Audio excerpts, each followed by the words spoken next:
A very warm welcome to Africa. Good morning on a Tuesday morning, and we are so excited to be broadcasting the news-making headlines across Africa.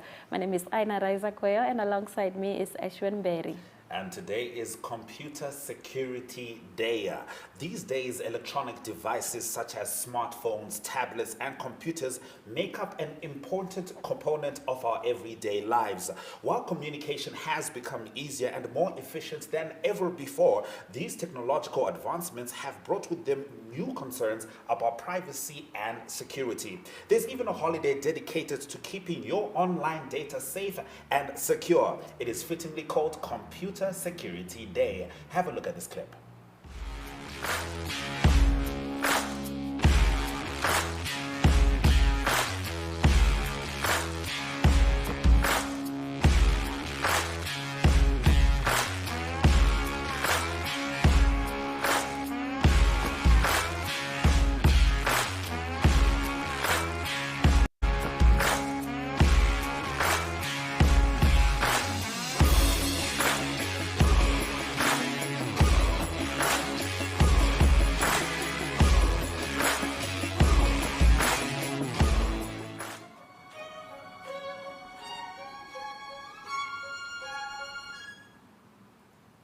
Welcome back to Africa. Good morning. In our top stories, a G7 emergency meeting to analyze Omicron.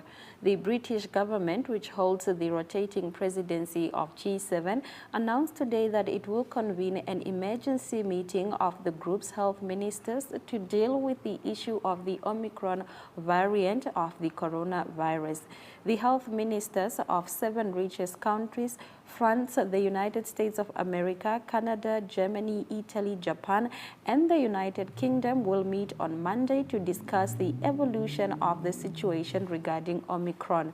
During a meeting emergency, announced the British Ministry of Health in a statement. The decision was taken after cases of this new variant of coronavirus were detected in several countries around the world. Although the pandemic has claimed more than 5 million people worldwide since the end of 2019, the arrival of Omicron variant last week was considered worrying on a Friday by the World Health Organization.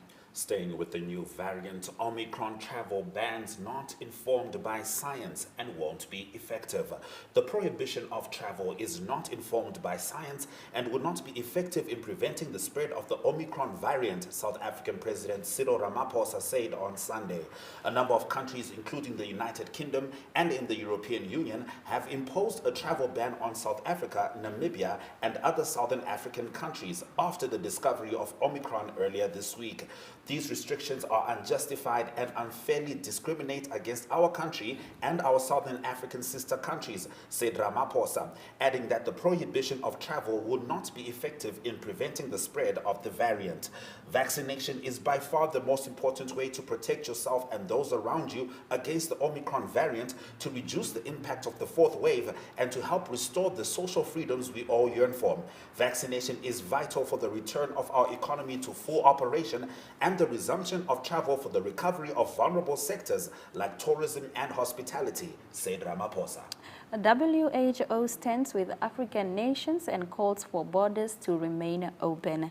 As a growing number of countries impose flight bans on Southern African nations due to concerns over the new Omicron variant, the World Health Organization urges countries to follow science and the international health regulations. Travel restriction may play a role in slightly reducing the spread of COVID-19, but place a heavy burden on the lives and livelihoods. If restrictions are implemented, they should not be necessarily invasive or intrusive and should be scientifically based according to the international health regulations, which is a legally binding instrument of the international law recognized by over 190 nations. This week, nations will be joining a special session of the World Health Assembly organized by the World Health Organization to discuss how to collectively prepare and respond to better pandemics, building on their commitments adheres to the international health regulations. South Africa followed international health regulations, and as soon as its national laboratory identified Omicron variant, informed the World Health Organization of this on the 24th of November. Now in Eswatini, 10 shots fired, petrol bomb hits speaker's home. On Saturday night, unknown gunmen attacked the homestead of Speaker Petros Mavimbela. The unknown men fired about 10 gunshots at Mavimbela's home, hitting the walls and windows of 2 houses. According to Mavimbela, who is also Mhlabanyati Member of Parliament, the attack started at around midnight while he and his family were asleep. He narrated that he first heard a sound which was purportedly made by the petrol bomb when it hit the wall. Mavimbela said a few minutes later he heard the first gunshot hitting the wall of his bedroom. Upon hearing that, Mavimbela said he went to the other bedrooms where he woke up his children and grandchildren. He said his wife was not at home as she was attending a funeral somewhere. He said he took the children and stood with them by the passage, and then he called the police, who responded promptly. Mavimbela said his family is safe for now. However, the children were traumatized by the sound of several gunshots. Chief Police Information and Communications Officer Superintendent Pindile Vilikati confirmed the incident. Vilakati said unknown people attacked Mavimbela's home by allegedly shooting and attempted petrol bombing his home. One in four African health workers are fully vaccinated against COVID-19. Only 27% of the healthcare workers in Africa have been fully vaccinated against COVID-19, leaving the bulk of the workforce on the front lines unprotected, a preliminary analysis by the World Health Organization shows. Analysis of data reported from 25 African countries have found that since March 2021, 1.3 million health workers have been fully vaccinated, with just 6 countries reaching more than 90%. 9 countries have fully vaccinated less than 40%. In sharp contrast, a recent WHO global study of 22 mostly high-income countries reported that more than 80% of their health and care workers are fully vaccinated. The majority of Africa's healthcare workers are still missing out on vaccines and remain dangerously exposed to severe infections of COVID-19. Unless our doctors, nurses, and other frontline workers get full protection, we risk a blowback in the effort to curb this disease. We must ensure our health facilities are safe working environments, says Dr. Machindiso Moweti, WHO Regional Director for Africa. Now in Lesotho, 41 million emaloti recovered from fraud suspects. Police Commissioner Holomo Molibeli says they have recovered about 41 million out of the 49.5 million emaloti looted from the Ministry of Finance in recent months. Addressing the media in Maseru this week, Commissioner Molibeli said police investigations into the matter were at an advanced stage. So far, 41 million had been recovered in cash and assets. Investigations are ongoing. The police, the Directorate on Corruption and Economic Offences, the Financial Intelligence Unit, and the Lesotho Revenue Authority are all working together to ensure that the investigations are thoroughly done.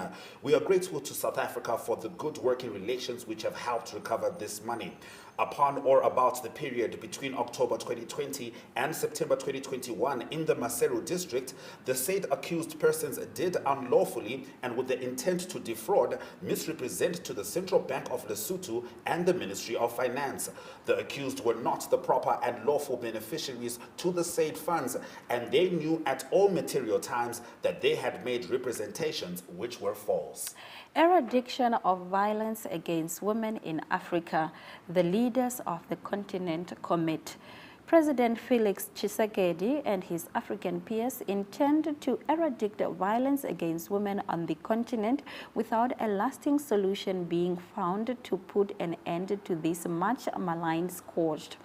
This desire to put an end to violence against women on the continent was clearly expressed during the opening speech by the President of DRC and the current President of the African Union, Felix Tshisekedi, on the occasion of the proceedings of the first summit of the heads of states on positive masculinity.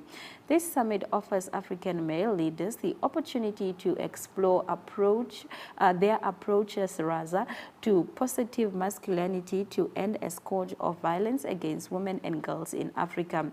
Felix Tshisekedi deplored the persistence of this violence against women despite considerable efforts by the states, NGOs, and various partners. Macky Sall, to whom the Congolese president will pass the baton of command of the African Union next year, called on the continent to commit to defense of violence against women and girls beyond existing efforts, saying that the current efforts have not been successful to eradicate this scourge. You hear that, gents? Positive masculinity. Give it a shot and the world will be a better place for it. In our next story, DIS accuses Kama and Hosi of theft. The Directorate of Intelligence and Security says the pair of former President Ian Kama and his ally, former Director General of the DIS, Isaac Hosi, have over the years been stealing and stockpiling firearms from the Botswana Defense Force and later the DIS. In a recent affidavit deposed to by Mafuta, in which they were seeking to continue their search against Kama, the DIS have alleged that Kama and Kosi abused their positions to have illegally acquired firearms registered in terms of the Arms and Ammunition Act, in spite of the fact that some of the firearms are arms of war which should not be in the hands of civilians. He explained that such firearms threaten the security of the country, and for all they know, there could be similar firearms of war and related equipment in their possession which pose a threat to the security of the country. This is particularly so given that they are no longer in power and there is no love lost between them, and in the event that any firearms are found, they are seized.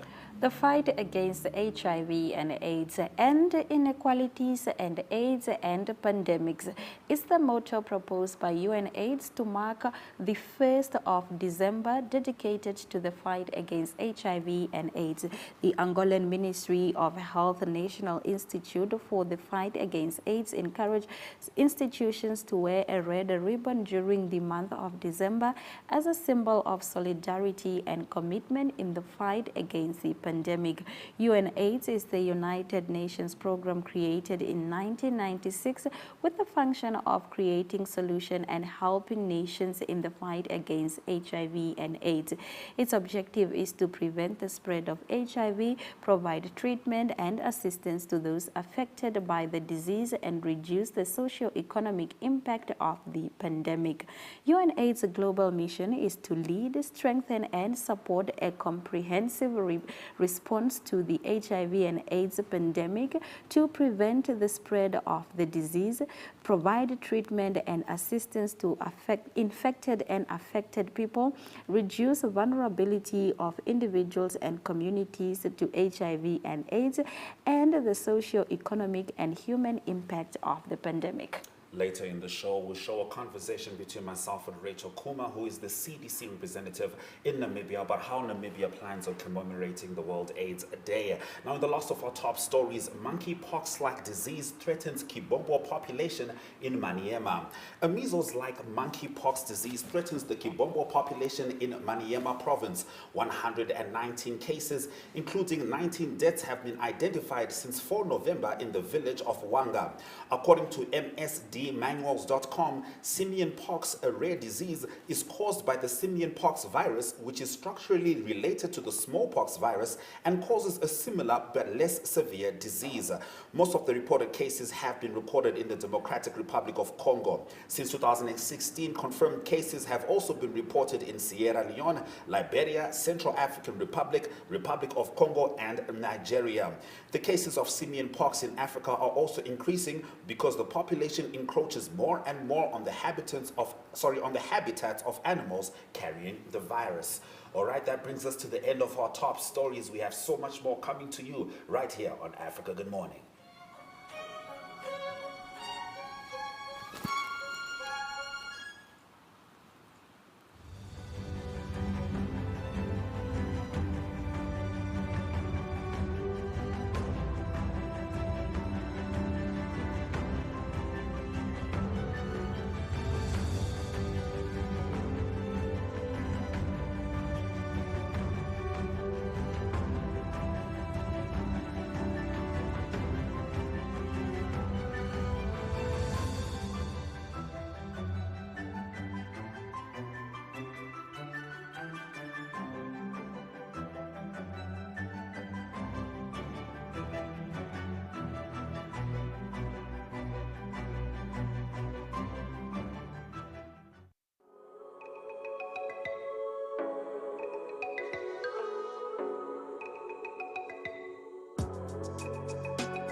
Happy Tuesday, and thank you very much for joining us on Africa Good Morning. Annually, on the 1st of December, the world takes a break to reflect on the road to eliminate HIV and AIDS. Namibia shares many partners on his journey of elimination, one of it the U.S. Center for Disease Control and Prevention. Rachel Kuma, who is the Deputy Director of Health Policy and Communication, shares more.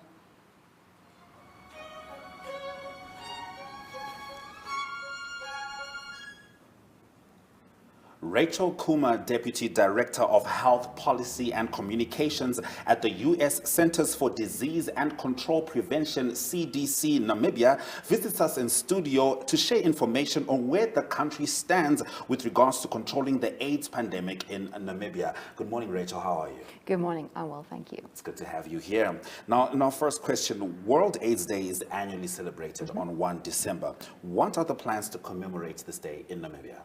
So the World AIDS Day celebrations are going to be in Ucho, and they're going to be in person, but there's also a hybrid event. So you can watch it online, you can watch it on Facebook, you can listen to it on radio.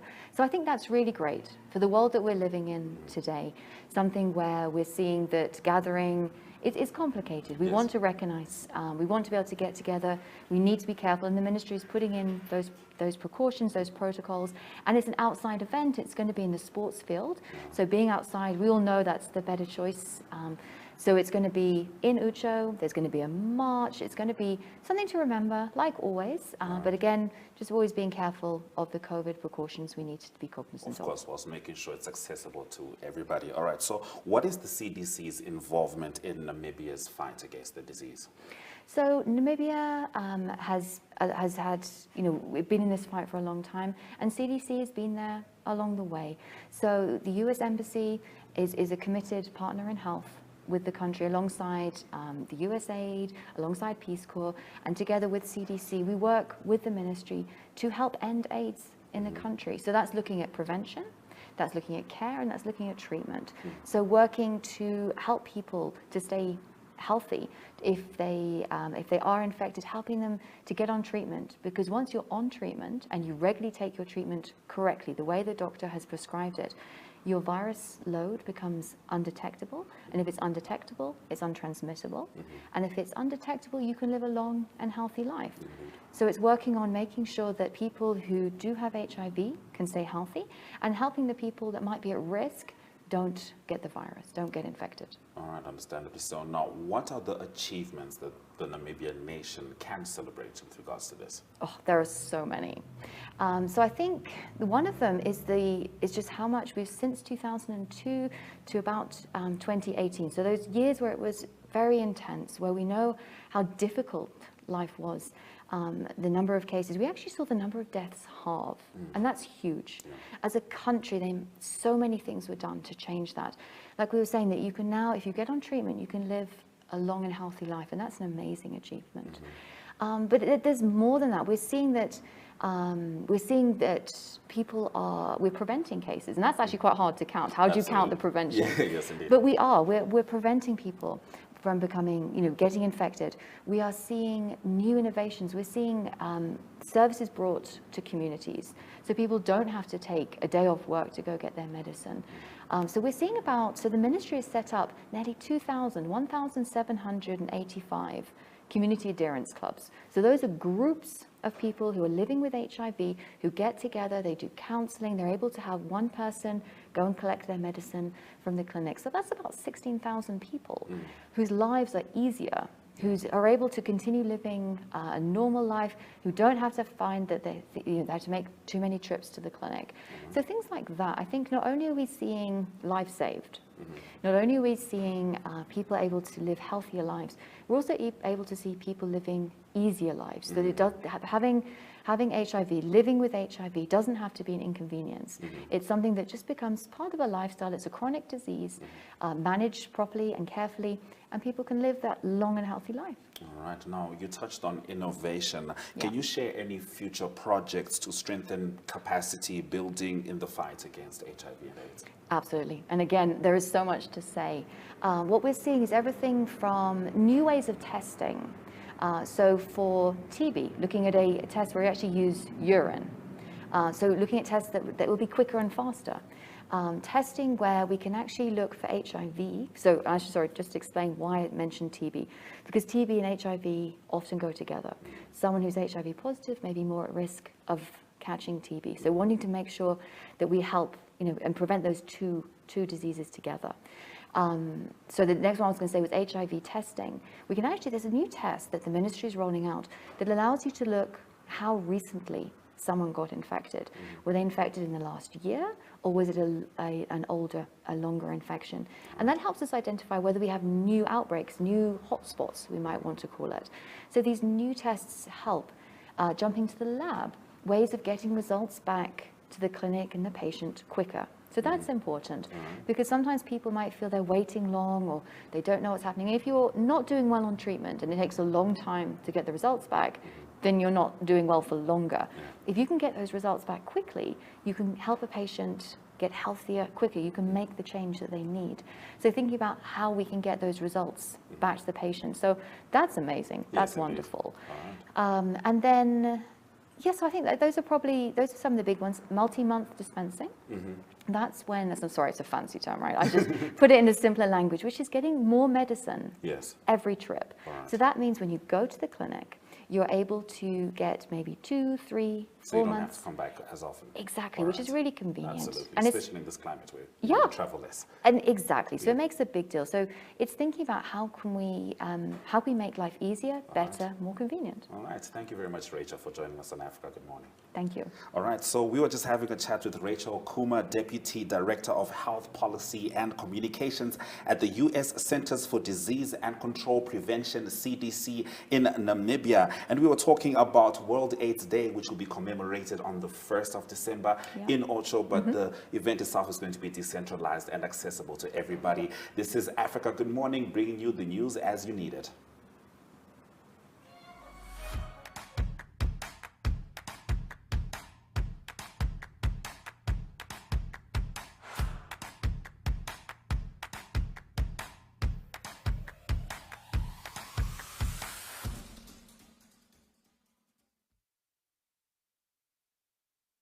Strike it gold and win 5,000 Namibian dollars in cash with Neo Paints. Simply buy Neo Paints products from the selected range and stand a chance to get one of 12 mystery buckets filled with gold paint. All 12 winners will each get 3 extra paint buckets equal to their purchase. One to replace the gold paint, the second to use on your project, and the third to give to a charity of their choice. One winner can score another 10,000 Namibian dollars by showing us your creative use of the golden paint. The best project wins the cash. Offer is valid from 27 September to 18 December at your favorite hardware store nationwide.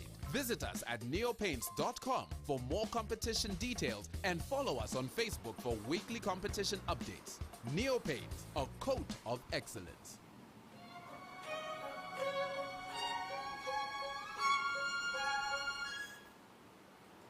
Now, you may or may not know this, but the origin of the name Zimbabwe comes from Zimbabwe, which means house of stone. And in my opinion, this is reflective of the resilience of the people in Zimbabwe. So let's find out what's going on with regards to them as far as the news cycle goes. And the best way to do that is by having a chat with Talent Gore. Talent, Mamkase. Mamkase Ashwini, Mamkase Africa. Now, in the first story, Vice President Constantino Chiwenga urges citizens not to panic in the wake of the new deadly COVID-19 variant. Could you please expand on that?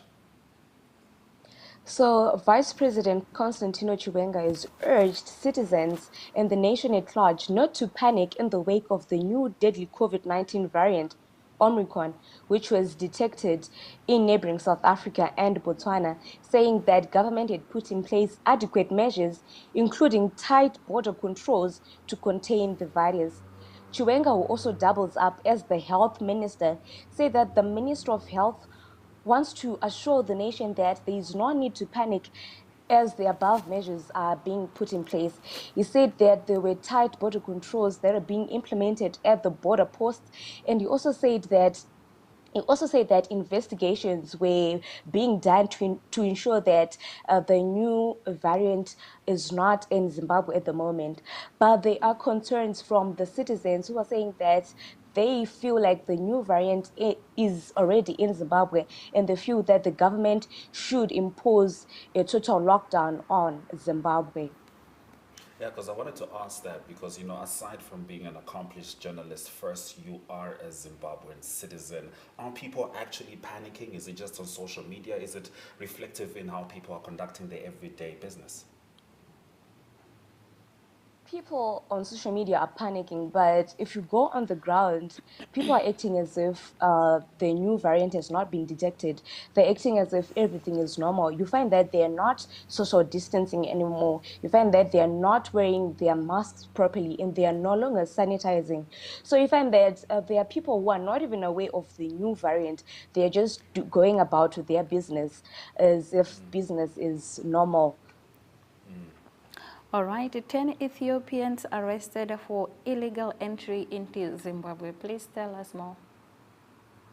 Well, 10 illegal immigrants from Ethiopia have been arrested in Zimbabwe after they crossed into Zimbabwe through the Zambezi River. So they crossed into Kariba through the Zambezi River. So the Ethiopian nationals, whose ages range between 7 and 26, were arrested in Kariba's Heights suburb by the police and immigration officials following a tip-off.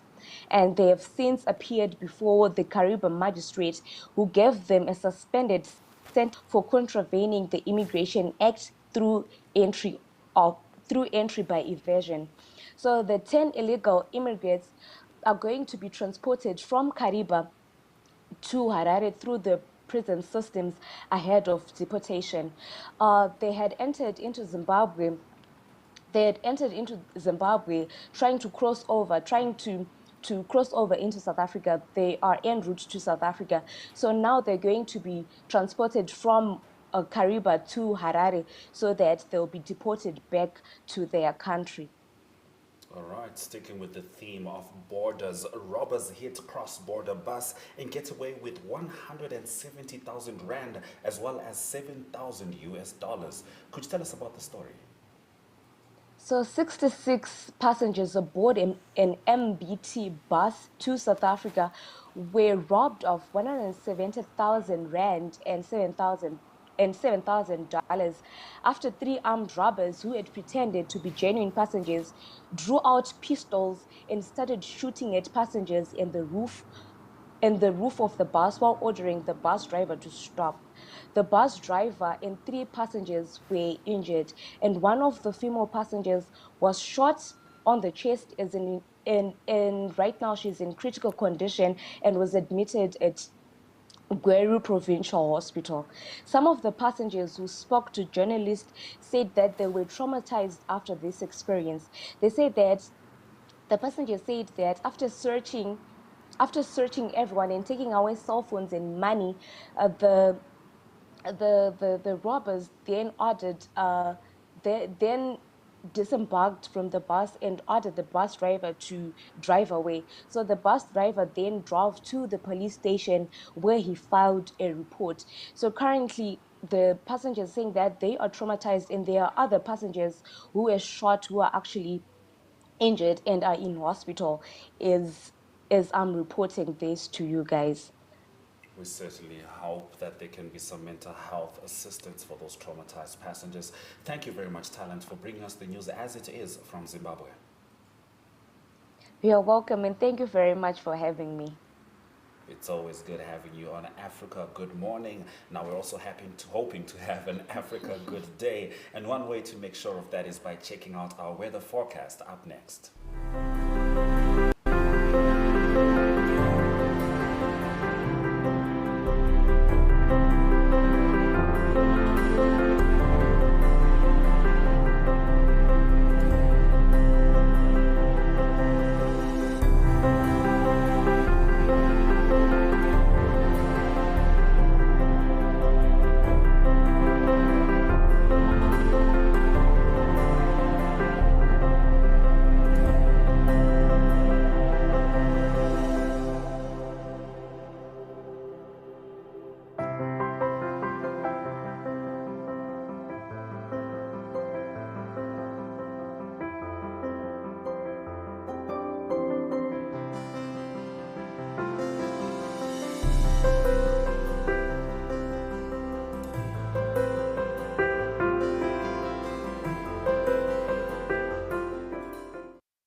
Win instant cash this spring with Top Score Instant. To enter, buy any new pack of Top Score Instant 1 kg or 500 grams from any store countrywide and stand a chance to win one of 2 grand prizes of $20,000 Namibian or one of 12 weekly prizes of $5,000 Namibian. SMS Instant to 24442. Competition ends 30 November 2021. T's and C's apply. Top Score Instant, a proud product of Namib Mills.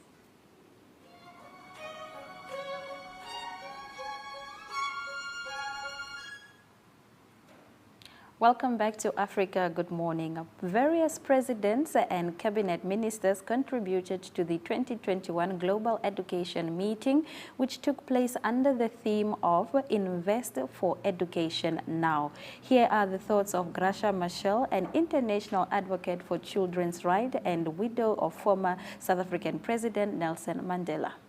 Excellencies and distinguished participants, you have the power to make decisions that can alter the course of human history. Please use this power forcefully and wisely. The fate of future generations sits in this room here today. And this is no exaggeration. COVID-19 school closures abruptly halted the education of approximately 250 million students in sub-Saharan Africa, adding to the 100 million out-of-school children before the pandemic. Millions are unlikely to ever return to the classroom. It is imperative that we rescue these 350 million children and ensure that they are able to enjoy their right to a quality education. As many countries have had to move education online, the pre-existing learning crisis is now exacerbated by the digital divide. I speak to you today as a former Minister of Education of Mozambique, and also as a mother and grandmother. My children and grandchildren here in Africa are on the darkest side of this digital divide. There's no meaningful recovery from COVID from any of us without a revamp of our education systems into more innovative, creative, fit-for-purpose platforms for learning. The expansion of ICT infrastructure and digital teaching and learning are critical to accelerate progress towards SDG 4. Increased investment in development of teacher capacities are imperative. National incentive policies and innovative teacher training programs aimed at increasing the number of qualified and motivated teachers must to be developed and implemented swiftly.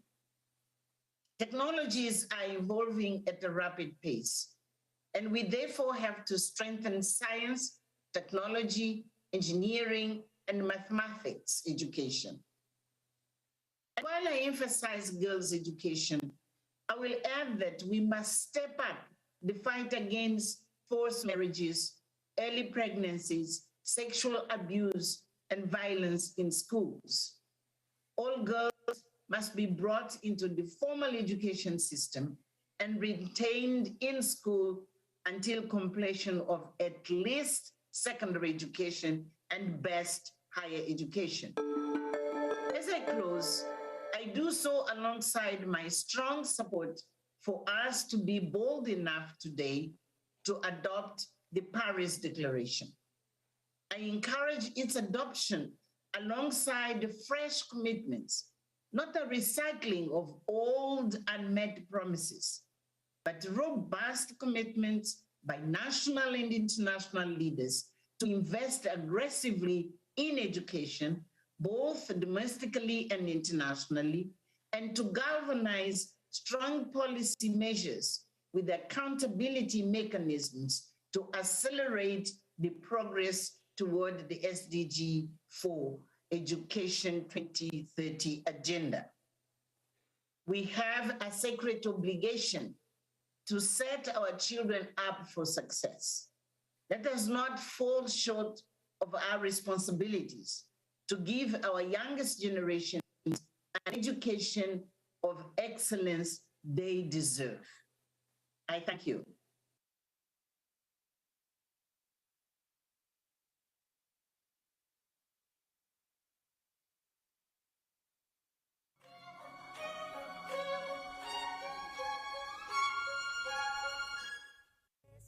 It's our happy song.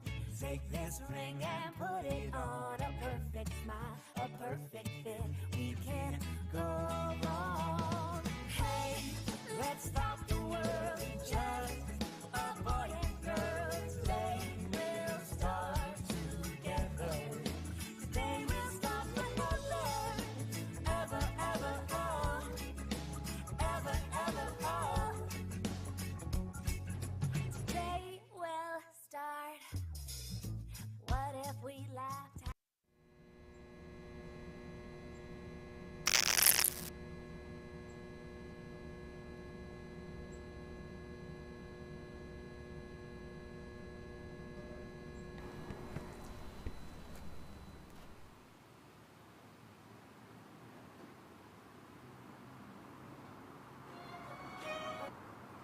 Welcome back to Africa. Good morning. It's time for us to dive straight into our economic news stories. In the first story, De Beers closer to returning to Angola. The South African diamond multinational De Beers, out of the country since 2012, is about to confirm the return of operations in Angola, according to the Secretary of State for Mineral Resources. The multinational De Beers is about to enter the country. We are in very advanced talks. This is the political aspect, which is credibility. There is another aspect, which is scientific, which has to do with the quality of our gemstones. We have two types of diamonds, industrial and gemstone, which have to do with the optical physical qualities that determine whether a diamond is a gemstone or not.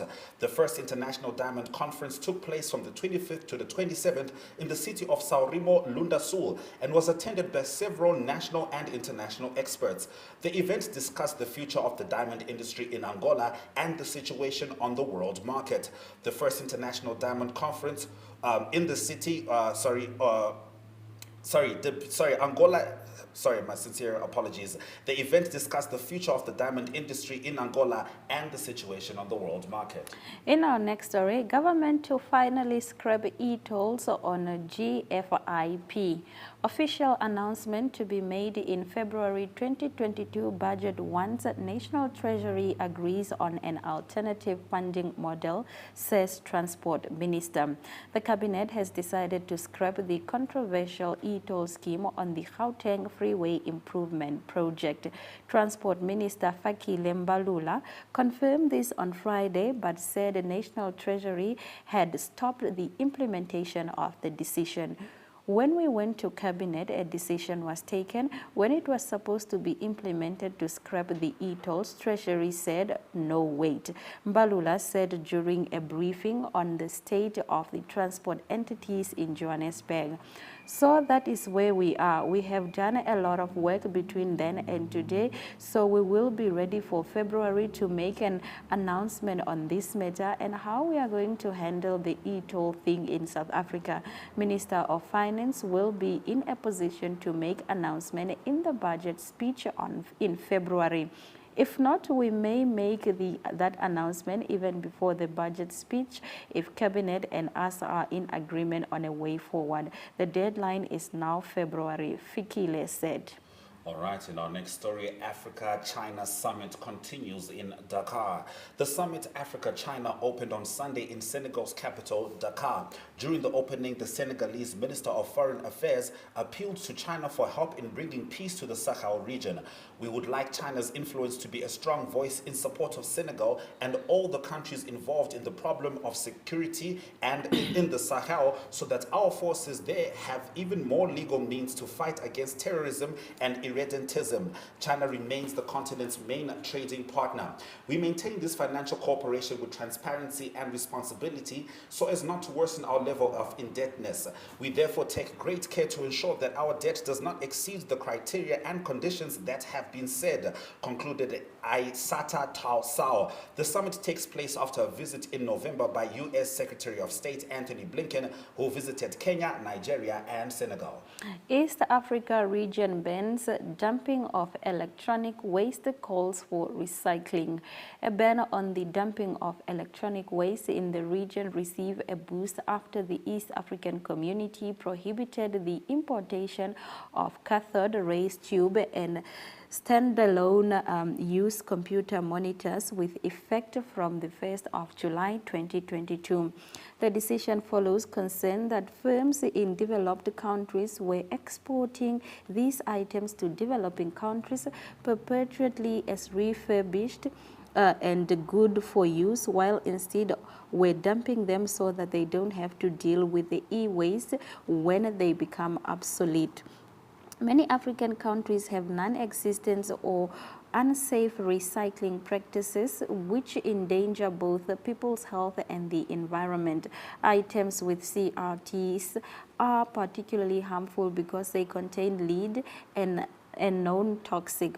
The lead content could be as much as to 1.5 kg to 2 kg in one piece of CRT, which can cause severe environmental and health impacts.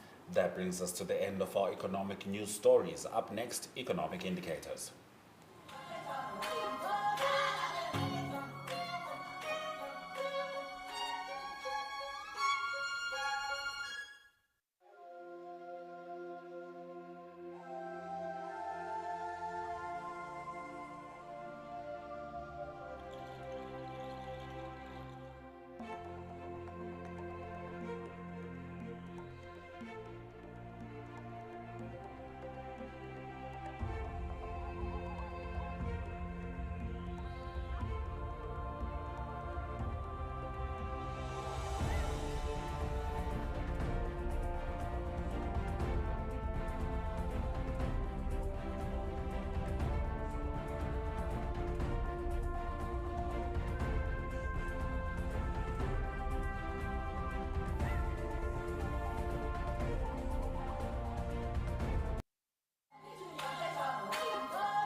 Welcome back to Africa. Good morning. It's time for us to dive straight into your sports news updates. And we start off in the world of cricket. Controversy clouds ashes before a ball is even bowled. Cricket's oldest rivalry, pitting Australia against England, always throws up on-field rancor. But the upcoming Ashes series has been engulfed by controversy before a ball has even been bowled. With the opening test starting in Brisbane on 8 December, Australia's preparations have been consumed by a text message scandal, while English cricket is facing claims of institutional racism. First to Australia and Tim Payne, who quit as Test captain earlier this month when lewd text messages he sent to a female colleague in 2017 were about to be made public. Payne has now withdrawn from the Australian Test squad completely. While Payne's downfall sent shockwaves through Australia, the British press rubbed their hands in glee, but the gloating was tempered by a racism storm rocking English cricket. Now, it was sparked by allegations from Pakistan-born Azim Rafiq. Rafiq told a parliamentary inquiry how racist language was constantly used during his 2 spells at English country club Yorkshire. He made allegations against several high-profile individuals, including former England players. The 5-test Ashes series had already got off to a rocky start, with fears it could be cancelled after months of concern from England over tough COVID-19 quarantine guidelines set down by Australia. Williams Racing Team founder Frank Williams dies. Frank Williams, the founder of Formula One outfit Williams Racing, has died at the age of 97, the team announced on Sunday. The team won the F1 Drivers' title 7 times and the Constructors' Championship on 9 occasions under Williams' stewardship, although the most recent triumph came in 1997. The Williams Racing Team is truly saddened by the passing of our founder, Sir Frank Williams, the team said in a statement. Sir Frank was a legend and icon of our sport. His passing marks the end of an era for our team and for the sport of Formula One. He was one of a kind and a true pioneer. Despite considerable adversity in his life, he led our team to 16 world championships, making us one of the most successful teams in the history of this sport. Manchester United appoint Rangnick as interim manager. Manchester United have named German Ralf Rangnick as interim manager until the end of the season. Manchester United is delighted to announce the appointment of Ralf Rangnick as interim manager until the end of the season, subject to work visa requirements. Following this period, Ralf and the club have agreed that he will continue in a consultancy role for a further 2 years, the club said in a statement. Ralf Rangnick has never managed outside of his native Germany, taking charge of 5 different teams in the German Bundesliga in his career. The last side he managed was RB Leipzig, winning promotion with them from 2 Bundesliga in 2015 to 2016, before returning to the club for the 2018-2019 top flight season and leading them to 3rd place.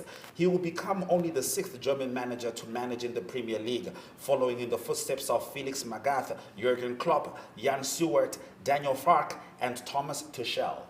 In our next story, Rachin Ravindra helps New Zealand pulls off dramatic draw in first India Test. Debutant Rachin Ravindra worked with New Zealand's lower order to pull off a dramatic draw against India after they ended the 5-day on 1659 while chasing 284 in the first test on Monday. New Zealand flattered after overnight batsman Tom Latham, who made 52, and later Kane Williamson, who made 24, departed, but still denied India a win after a tense final session in Kanpur.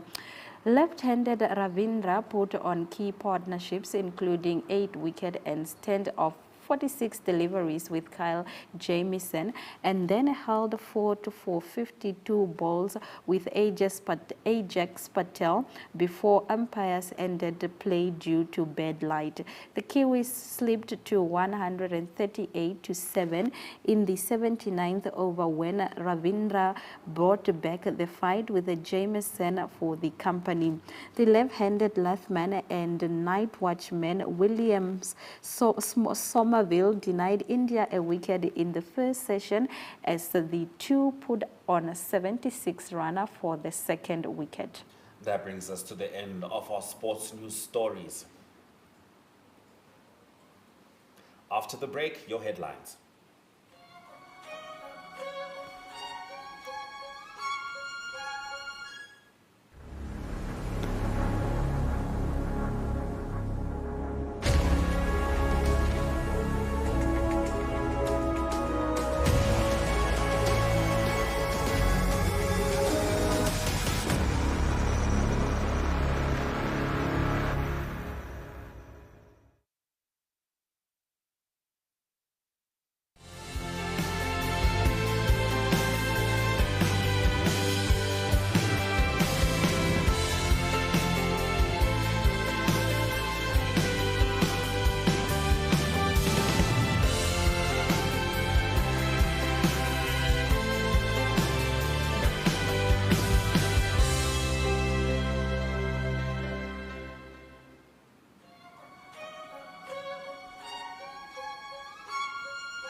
Africa Good Morning has been streaming live from 7 a.m., bringing you the news happening in the SADC region and beyond. Let's have a look at today's headlines from our top stories. G7 emergency meeting to analyze Omicron. Omicron travel bans not informed by science won't be effective. WHO stands with African nations and calls for borders to remain open.